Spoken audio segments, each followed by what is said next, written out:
Okay, continuing our series of videos on how to use Ajax. Now we're going to look at using Ajax with XML data. And I want to thank everybody in the class, especially Kevin Ernst, for helping me debug my XML code here. So let's go ahead and get started. Okay, so first let's take a look at the data now. Again, this is our quote application. I've encoded the data as XML. I have a root element called quotes, and then within that root element, the quotes themselves are all a single quote. And all I have here is the quote text and the author text. Notice, I'm not sure if this is important or not for jQuery, but certainly for using old style JavaScript, I've encoded these so they have no white space. So I'm going to use the get elements by tag name to grab the quotes, and you can see that I have 3 quotes, and then I'll parse the XML to get the quote text and the author text. So if we look here at the JavaScript, um, first we have the conditional coding to handle the old school IE browsers. We've seen that in the previous videos. Here's where we set up the XML HTTP request. We use the HTTP GET protocol. Notice quotes XML is the name of my data file. And then I have this true out value here, but apparently you can just leave that out and it defaults to async. But here I have it. And then our Onreadystatechange function, as I explained in class, that's an event handler that grabs the different states as the Ajax request is made.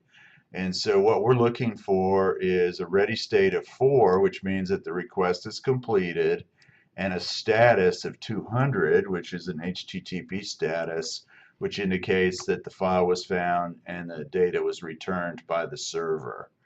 Okay? Then we're going to grab the quote display element from the HTML markup. We've set up a variable called content that we're going to build down here in the loop, and then we're going to use that as the inner HTML of this element. And then I have additional variables for the author and the quote text. And so here you can see that we set quotes to be the response XML of the XML HTTP request object. And notice in the previous slides that videos that was response text. So response XML is specific. So you kind of have to know ahead of time if your request is going to return XML. If it's going to return JSON or anything that's not XML, then it'll be text. Then I'm going to use the get elements by tag name to grab the 3 quotes. So that'll return a collection or an array called quotes that has the 3 quotes in it. Notice here I have the console.log where I'm logging the quotes. I want to show you how I can use the log in Chrome or any other browser for that matter to inspect the returned value. That turned out to be real helpful in figuring out how to get this code down here to work. Okay, so first it logs all of the quotes. Then we have a for loop here that's going to go through the quotes, and again I get the length of the quotes, which happens to be 3, and it's going to go through all the quotes. And notice again I have a console.log in here that I was using to debug this, and what that does is that prints the quote's first child. So if we go back over here real quickly and look at the XML, quote is the first element right there. So that's the first quote. And then the first child is going to be the quote text. And the second child is going to be the author text. And then to get the content from that, you have to use another value there. And I originally tried to use node value, and this is where Kevin helped me, Kevin Ernst, where we used text content, and that seemed to work. So now if we look at this, the quote text for the current quote, which initially will be the 0 quote, the first child and the text content of that will be the text. And then child nodes 1 which is really the second child, would be the author. Now, just to make this clear, if I wanted to, I could change this. First child is just a convenient notation, so I could call this child nodes square bracket 0, and it's the equivalent of first child. So we don't really have a second child. It wouldn't make sense. It does have a last child, though, so occasionally it's convenient to be able to access just the first and last elements of collections.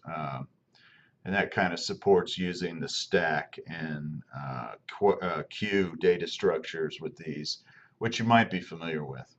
Okay, so anyhow, what this does is it grabs the quote text and the author text from the current quote, and then we build the span around it. Now you might notice that I'm actually dynamically building the same markup that I originally had in the text file in the previous demo when I used just a text that had the content, and I used Ajax to read that in.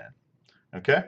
All right, let's go ahead and look at this. I've put this up on UC file space, and I've already set it up to be in the Chrome browser here.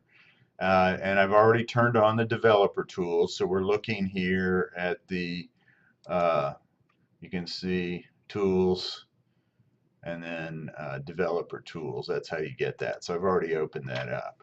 Okay, let me reload this.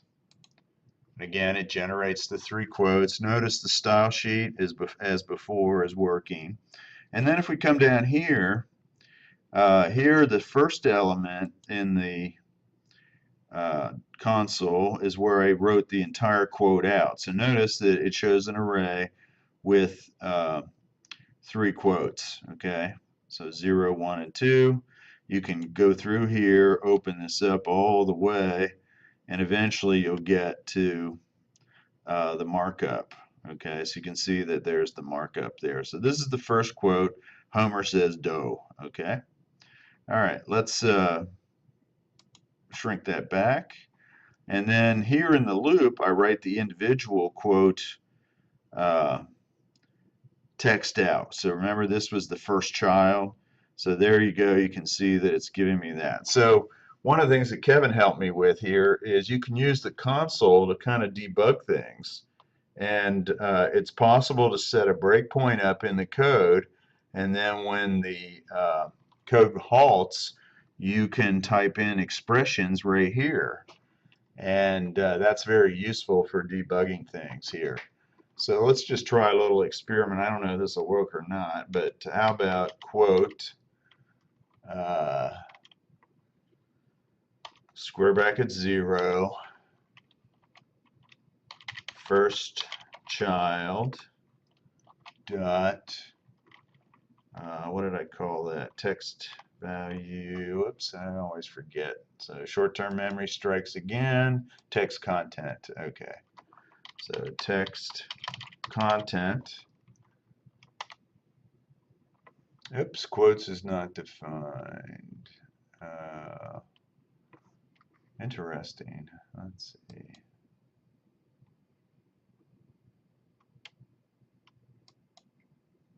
Oh, you know what? Yeah, I'm not sure why that didn't work. Oh, I misspelled first child too. All right, Tom's having issues again.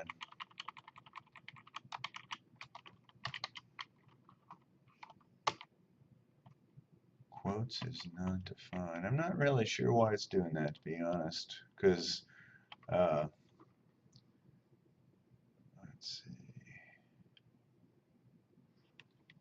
All right, well, I'm not going to go any further here because then I'll create confusion. I did show you that the XML works and that we were able to read it back in.